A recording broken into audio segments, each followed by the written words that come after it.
तो भाई ये तो यही बात हो गई, तुम्हें जो मैंने देखा, तुम्हें जो मैंने जाना, कि जब तुम्हें मैंने देखा तो फिर तो भाई मज़ा ही आ गया। लेकिन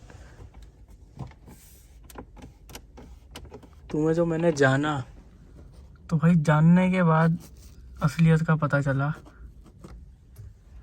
और जो इसमें नेगेटिव है वो मैं आपको पीछे बैठ के बताता हूँ। तो मैंने पीछे बैठ के फील करा एंड काफ़ी बाद में हमें पता लगा। मैं आपको वो चीज़ भी दिखाता हूँ, मैं फ्लैश के साथ। हाँ अब दिखेगा आपको। ये देखो भाई, ये चीज़ कैसे, ये देखो ये फ्लैट है, ये देखो ये कैसे अंदर को दबी हुई है। आई होप आपको समझ आ रहा होगा। तो भाई ये हुआ क्या कि जो पैसेंजर पीछे बैठा था, उसने भाई अनइंटेंशनली यहाँ पे पैर वैर रख दिया होगा, जो कि भाई जाएगा भी, ऑफ कोर्स जाएगा, कोई सोच भी नहीं सकता ये खोखला होएगा। तो अनइंटेंशनली किसी ने यहाँ पे पैर रख दिया। अब पता नहीं, मे बी वो मैं भी हो सकता हूँ, मेरा भाई भी हो सकता है, या कोई और भी हो सकता है फैमिली का। उसने पैर रख दिया और भाई ये अंदर ही दब गया। अब आप लोगों को लग रहा होगा यार बहुत ज़ोर से उसने पैर मारा होगा या उसने घुसा दिया होगा पैर अपना। तो भाई मैं आपको बता दूं ऐसा कुछ भी नहीं है। ये देखो भाई ये कितना खोखला है, ये देखो, ये देखो, ये देखो भाई इतना खोखला, इतनी घटिया क्वालिटी। ये देखो, मतलब अगर मैं जोर से उंगली मार दूं ना इसमें, तो भाई छेद होके उंगली अंदर चली जाएगी। चलो मान लिया भाई वहाँ पे तो कोई उंगलियां ऐसे नहीं करता, छत में कौन ही उंगली करेगा, चलो मान लिया। लेकिन भाई कम से कम यहाँ पे तो तुम्हें देना चाहिए। छत पे कोई उंगलियां नहीं कर रहा, यहाँ पे तो भाई ना चाहते हुए भी पैर लग ही जाता है। और इसकी भाई छत की फिट एंड फिनिशिंग देखो। आई डोंट नो ये वीडियो में समझ आ रहा है या नहीं आ रहा, बट भाई देखो, खैर छत तो इसकी सेम पोलो वाली ही है, बट हाँ चलो, पे कर रहे हो पोलो से, ट्रिपल भी पे कर रहे हो एंड तुम्हें सेम पोलो वाली छत मिलती है। एंड वो भी भाई हल्की सी, मतलब फिट एंड फिनिशिंग उसकी भी पोलो जैसी नहीं है। मतलब अगर आप कैमरा में देख सको तो भाई इसकी छत की पे लाइनें लाइनें ऐसी बनी हुई आ रही हैं, ऐसे ऐसे लाइनें बनी हुई हैं कि अभी ऐसे धागा खींचना शुरू करो तो पूरी छत जो है उतर जाएगी धागों में। ऐसी सी फिनिशिंग है इसकी छत की। आई गेस वीडियो में शायद नहीं दिख रहा, बट अगर आप रियल लाइफ में से शोरूम में जाके देखें तो भाई आप ये चीज़ समझ पाएंगे जो मैं कहना चाह रहा हूँ। मैं आ गया हूँ आगे। हाँ भाई, तो आप ये चीज़ जो है समझ पाओगे कि हाँ यार इसकी छत की फिट एंड फिनिशिंग क्वालिटी तो चलो। इनकी मैंने टी रॉक देखी थी एंड जेटा देखी थी सर्विस सेंटर में, तो भाई उन गाड़ियों की छत ना ऐसी सी थी, मतलब इस क्वालिटी की छत थी। ये देखो, ये ऐसे इससे भी बेटर क्वालिटी की छत थी टी रॉक और जेटा में। इसमें देखो भाई पता नहीं क्या कपड़ा दे रखा है। ये चलो पोलो जैसी गाड़ी में हम एक्सपेक्ट कर सकते हैं कि ठीक है यार सस्ती गाड़ी थी, 7-8-10 लाख की थी, खैर कम तो वो भी नहीं होते, लेकिन चलो हम मान सकते थे कि वो एक नीचे के सेगमेंट की गाड़ी थी। या फिर इन्होंने ये छत दी और इसमें भी भाई पोलो से कम, पोलो जैसी फिट एंड फिनिशिंग नहीं है इस छत की। बहुत ये चीप सी लगती, चीप तो नहीं बट हाँ ये अच्छी नहीं लगती, ये कहीं से प्रीमियम फील नहीं देती ये छत आपको। एंड अगर तो आप इनका सनरूफ वाला वेरिएंट लेंगे जिसमें सनरूफ मिलती है, जैसे टॉप लाइन या DSG वाली जो है, तो भाई उसमें जो है ना ये छत ऐसे ऐसे दब रही है। खैर इसमें भी दबती है, इतनी नहीं दब रही, लेकिन उसमें सनरूफ होने की वजह से ना भाई आप अगर उसे दबाओगे ना तो ये छत अंदर ही चली जाएगी भाई। आपको ऐसा लगेगा कि आपने मुक्के मारे नहीं एंड छत जो है नीचे आके गिर जाएगी। तो भाई ये नेगेटिव हैं इस गाड़ी के। फिट एंड फिनिशिंग बहुत ही बेकार है, मतलब बेकार तो नहीं कहेंगे लेकिन फोक्सवैगन के स्टैंडर्ड से बहुत बेकार है। आप क्वालिटी इस गाड़ी से एक्सपेक्ट ना करें, ये आपको डिसअपॉइंट कर देगी अगर आपने क्वालिटी एक्सपेक्ट करी। अगर आपको क्वालिटी चाहिए तो भाई आप इनकी वेंटो ले लो। पोलो की मैं बात नहीं करूँगा क्योंकि पोलो एक अलग सेगमेंट हो गया, वो हैचबैक हो गई, वो उसे तो खैर छोड़ दो, उसकी बात नहीं मैं करूँगा। अगर आपको क्वालिटी चाहिए तो भाई मैं आज भी आपको बोलूँगा इनकी वेंटो ले लो। इनकी वर्टस का वेट मत करो, स्लाविया की राह मत देखो, इनकी वेंटो ले लो, साफ सीधी बात है। इनकी फिट एंड फिनिशिंग की मैं एक और पोल खोलने जा रहा हूँ। जैसे भाई ये देखो, ये मैं को पैसेंजर वाली सीट है ये देखो भाई, अगर मैं आपको दिखाऊं, अगर दिखे तो ये देखो भाई कैसा जुगाड़ वाला काम कर रखा है इन्होंने। आई होप कैमरा में आपको अच्छे से दिख रहा हो। ये देखो, ये मैं को पैसेंजर सीट के नीचे दिखा रहा हूँ आपको। ये देखो, जैसे आर्ट एंड क्राफ्ट के जो होता नहीं था स्कूल में, हमारा एक साइड सब्जेक्ट होता था आर्ट एंड क्राफ्ट, 7वीं 8वीं क्लास के बच्चों ने जैसे ये फिट एंड फिनिशिंग करी है भाई। क्या है ये देखो, स्कोडा की फॉक्सवैगन से हम ऐसी उम्मीदें कर रहे हैं 2022 में। ये देखो भाई, क्या इन्होंने 3rd क्लास काम करके दिया है इस गाड़ी में।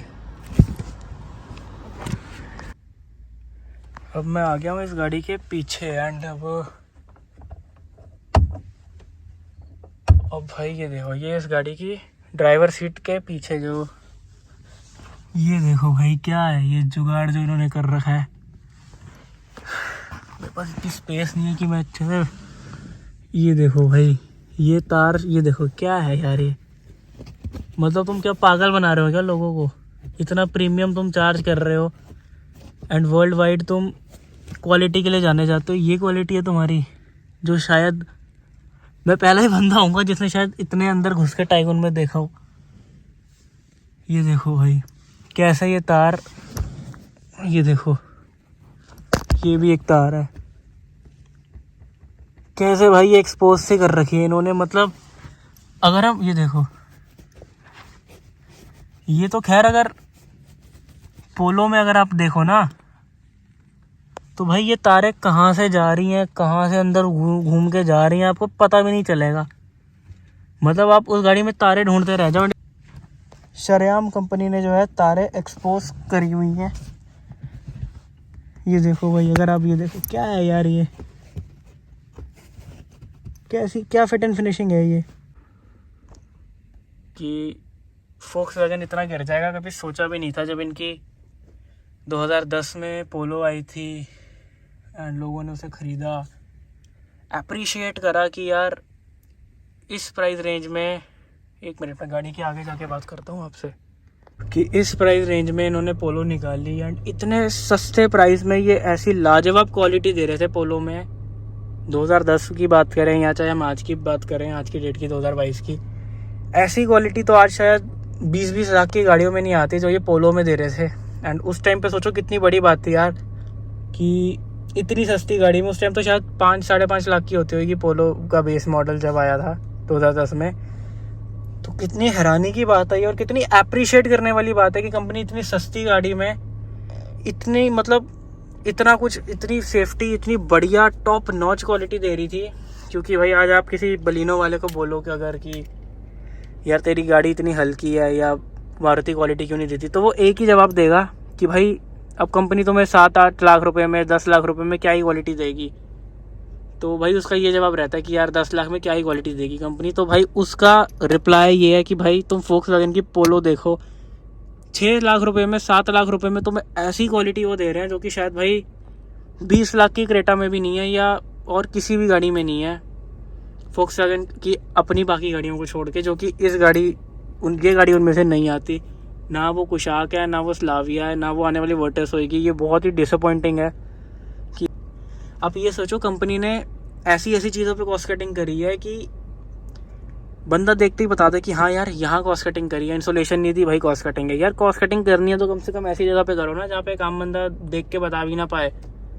कहते हैं ना कि अगर लड़ाई हो जाए तो भाई ऐसी जगह पे मारो कि कल को पता ही ना चले यार तुमने मारा भी है। पेट पे मारो ताकि पता ही ना चले मारा। अगर तो मुंह पे मारोगे भाई सबको दिखाई देगा कि चोट लगी है। तो ऐसी जगह मारो कि भाई सामने वाले को चोट भी लगे एंड उसे पता, एंड किसी को पता भी ना चले ऐसे मारा गया है, बिकॉज कोई निशान नहीं आता। तो यार कॉस्ट कटिंग करनी है तो ऐसी जगह पे करो ना कि पता ही ना चले किसी को। जैसे चलो मान लिया कि तुमने सीट के नीचे तारे वारे निकाल दिए, चलो वो कोई चेक नहीं करता, ऐसी जगह पे कॉस्ट कटिंग करो। तुमने भाई शरेआम हुड का इंसुलेशन निकाल दिया कि लो भाई कर लो जो करना है। अगर कंपनी ऐसी कॉस्ट कटिंग कर रही है जो इतनी विजिबल हो कि इंसुलेशन निकाल दी, ये निकाल दिया, वो निकाल दिया, तो अंदरूनी इन्होंने क्या क्या करा होगा, क्या क्या इन्होंने कॉस्ट कट करा होगा, क्या इन्होंने हल्के माल। अच्छा हल्के माल से एक चीज़ याद आई, इस गाड़ी में पता नहीं क्या दिक्कत है इसमें, क्या ये इनकी बाकी गाड़ी में भी है कुशाक वगैरह में। अब आई डोंट नो इसी गाड़ी में इशू है 1 लीटर में या इनकी 1.5 में भी है, बिकॉज मे भी मुझे लगता है 1 लीटर वाली में ही है कि भाई जब ये ट्रैफिक वगैरह में या पार्किंग में इसकी ब्रेक मारोगे ना आपको कच कच कच कच की आवाज़ सुनाई देगी।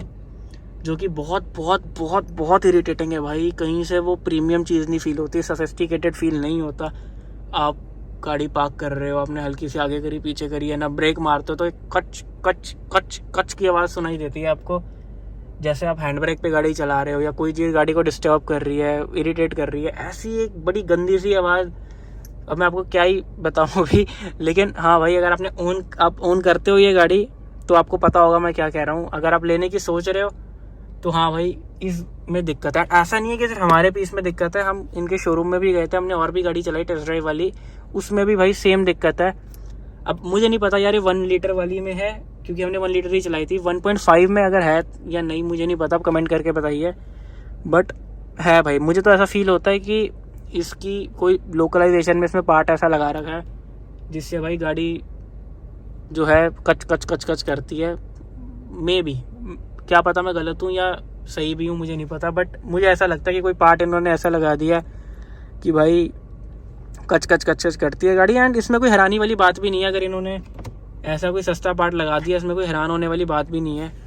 क्योंकि जो कंपनी भाई इतनी छोटी छोटी कॉस्ट कटिंग कर सकती है कि तारें जा रही हैं, घटिया सी फिट एंड फिनिशिंग कर दी कि वो अब जो कंपनी ऐसी ऐसी चीज़ें कर सकती है, तो भाई अब तो मुझे कोई हैरानी वाली बात नहीं है अगर कोई बोले कि हाँ यार सस्ता पार्ट लगा रखा है इसलिए कच कच कच कच कर रही है वो।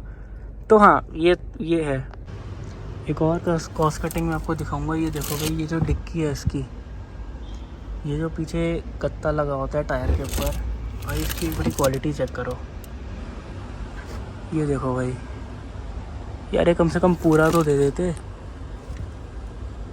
ये देखो पूरा गत्ता तक नहीं दे रखा, यहाँ गत्ता है, इसके बाद ये देखो भाई।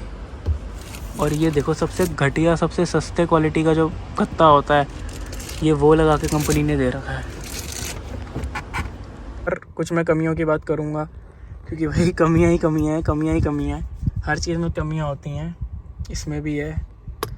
पॉजिटिव भी हैं, हर चीज़ में होते हैं पॉजिटिव नेगेटिव, जिसमें भी हैं, दोनों ही हैं। बट हम भाई कुछ ज़्यादा ही क्वालिटी से प्यार करने वाले लोग हैं, हमने इसकी कमियों को कुछ ज़्यादा ही सीरियसली ले लिया।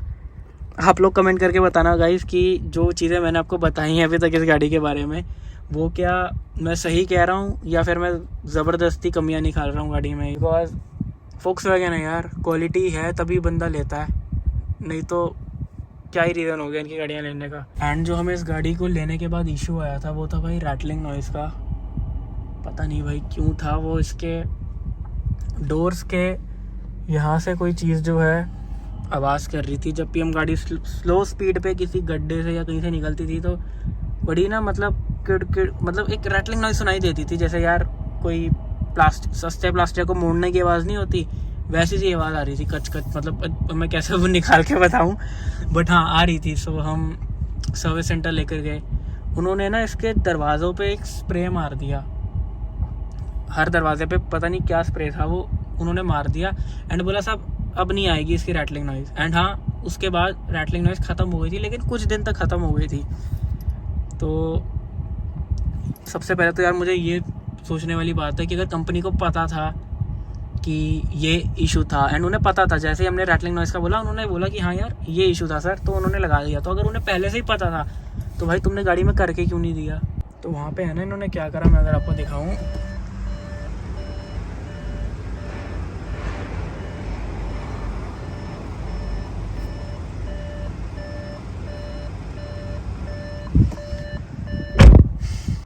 इन्होंने चारों दरवाज़ों पे ऊपर जो है एक टेप सी लगा दी, जो कि अभी मैंने आपको दिखाई।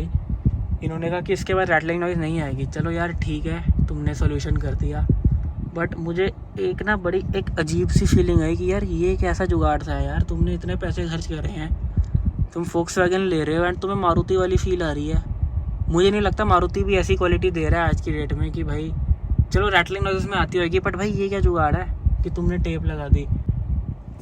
तो उसने कहा कि यार सर कि अगर ये कंपनी वैसे भी लगा के देती तो आपको पता भी नहीं चलता, अब हम आपके सामने लगा रहे हैं इसलिए आपको अजीब लग रहा है। बट भाई ये क्या तुमने क्या सोच के बना दी है गाड़ी यार, रैटलिंग नॉइज़ कर रही है एंड तुम टेपे लगा रहे हो, कस्टमर्स जो परेशान होकर आ रहे हैं। एंड मुझे लगता है ये रैटलिंग नॉइज़ की हर बंदे को शिकायत आई है, कुछ लोगों को तो खैर इस एरिया से भी आ रही है इंफोटेनमेंट वाले से कि यहाँ से आवाज़ आती है। खैर हमें तो नहीं आई बट आ रही है। एंड क्यों आ रही है भाई, हमने पोलो रखी 6 महीने रखी, लगभग 7,000 किलोमीटर हमने उस गाड़ी को चलाया।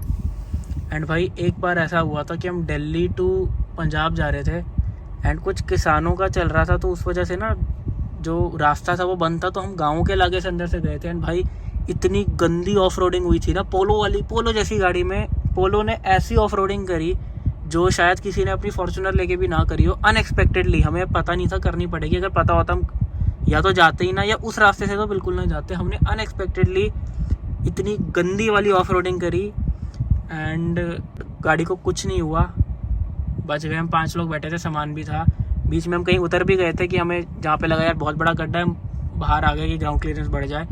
बट इतनी गंदी ऑफ रोडिंग करने के बाद भी, तब तो गाड़ी शायद 1000 के आसपास चली थी एंड उसके बाद भी गाड़ी चली। टोटल 6,500 किलोमीटर 7,000 किलोमीटर वो गाड़ी चली। एंड भाई ताज्जुब की बात है, उस गाड़ी में 1% भी रैटलिंग नॉइज़ नहीं आती थी, बिल्कुल भी नहीं। वो गाड़ी हाईवे पे चले, कच्चे रास्तों से उतरे, उसने इतनी गंदी ऑफ रोडिंग करी जो कि शायद कोई और गाड़ी होती तो खड़ा की जाती।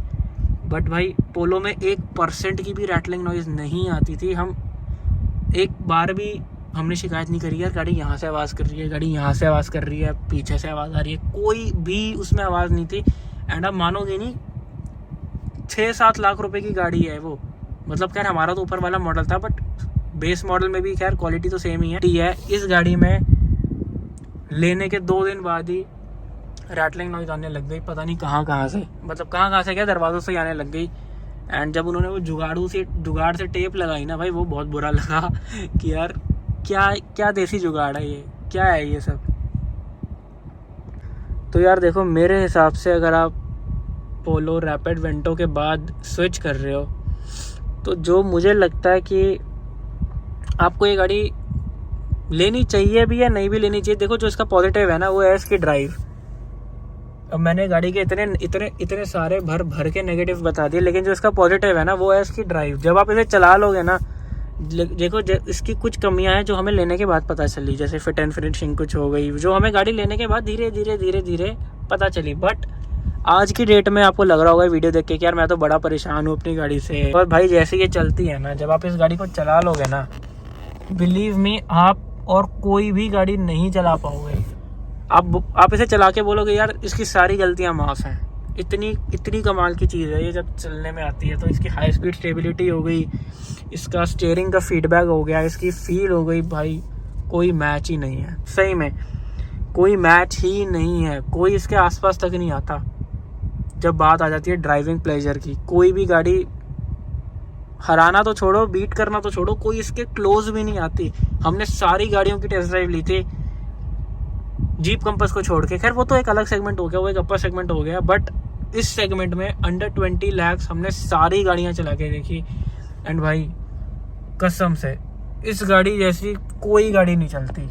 आई कैन गारंटी यू, इस गाड़ी जैसी कोई गाड़ी नहीं चलती। इसकी इतनी कमियां मैंने आपको बता दी। कमियां नहीं है, बेसिकली ये एक डिसअपॉइंटमेंट है, जो कि मुझे लगता है यार पोलो के बाद हमने लिया है तो यार क्यों क्वालिटी इसमें कंपनी ने गिरा दी। लेकिन भाई इसकी कमियां पता होने के बावजूद अगर मुझे बोले कि दोबारा कोई गाड़ी लेनी हो, इसी प्राइस की लेनी हो, ये गाड़ी ना होती अगर, तो भाई मैं यही गाड़ी फिर से लेता, इसकी कमियां पता होने के बावजूद भी। बिकॉज कोई मैच ही नहीं है भाई इसका चलने का, कोई भी मैच नहीं है। बट अगर आप मेरे से पर्सनली एडवाइस लो कि यार ये गाड़ी लेनी चाहिए या नहीं लेनी चाहिए, तो देखो मैं तो आपको ये बोलूँगा कि इनका 1.0 टॉप लाइन तो बिल्कुल भी नहीं लेना चाहिए। अगर आपको ऐसी गाड़ी चाहिए कि भाई कोई भी इससे चलने में बेटर, मतलब मैं ऐसी गाड़ी चाह रहा हूँ जिससे बेटर कोई भी गाड़ी ना हो चलने में, जो चलने में सबका बाप हो, तो भाई आप आंख बंद करके बिना दूसरी चॉइस देखे टाइगून जो है ले लो। खैर वैसे तो अगर आपको भगाने के लिए लेनी है तो आप पोलो GT ले लो 1.0 TSI में। खैर चलो वो एक अलग चीज़ हो गई, अलग सेगमेंट हो गया। बट हाँ यार ये तो है करो। अगर आप सिर्फ ड्राइव की बात कर रहे हो तो मेरे हिसाब से टाइगून से बेटर कोई भी ऑप्शन नहीं है। तो बस यही मुझे लगता था, जो मुझे लगा आपके साथ शेयर कर देना चाहिए। बिकॉज मेरे हिसाब से इनका हर एक वेरिएंट बहुत बहुत बहुत ज़्यादा ओवर प्राइस्ड है। तो बाकी गाड़ी में और कोई कमी नहीं है, चलने में इस गाड़ी को कोई भी गाड़ी बीट नहीं कर सकती। मुझे एज एन ओनर इसकी सारी कमियां पता है, आने वाले टाइम में शायद और पता चल जाए। देखो इस गाड़ी की सबसे बड़ी खूबी, इससे पहले हमारे पास XUV 500 थी एंड हमारी मंथली रनिंग जो है वो लगभग जो है 400 किलोमीटर 500 किलोमीटर थी। एंड भाई जब से ये गाड़ी हमने ली है ना, इस गाड़ी को 40 दिन हुए हैं एंड ये गाड़ी 3000 किलोमीटर चल चुकी है 40 दिन में। फालतू में चलती रहती है कि यार मज़ा आ रहा है, चलाओ चलाओ चलाओ, फालतू में कभी यहाँ ले जाओ कभी वहाँ ले जाओ। सबसे बड़ी जो है खूबी इस गाड़ी की ये है कि भाई जिस बंदे की रनिंग 300-400 किलोमीटर थी महीने की, उसने 40 दिन में लगभग 3000 किलोमीटर गाड़ी चला दी है। ये इतना मज़ा आता है इन गाड़ियों को चलाने में, ये सबसे बड़ी कमी है, सबसे बड़ी खूबी है इस गाड़ी की। तो भाई चलाने में कोई मैच नहीं है, क्वालिटी भी ठीक है, फोक्सवैगन लेवल नहीं है, मैं बार बार यही बोलूँगा, डिसअपॉइंटमेंट्स हैं, बट इसका जो पॉजिटिव है ना उसके आगे सारी कमियां फेल हैं। जब आप इसके स्टीयरिंग पे बैठ जाओगे ना, बिलीव मी, ट्रस्ट मी, गाड़ी चला लोगे, आप बोलोगे भाई चाहिए तो यही चाहिए, नहीं तो नहीं चाहिए। एंड आज जैसा कि मैंने कहा, इसकी कमियां पता होने के बावजूद भी अगर मुझे दोबारा कोई गाड़ी लेनी हो तो मैं फोक्सवैगन की टाइगून ही लूँगा। Thank you so much.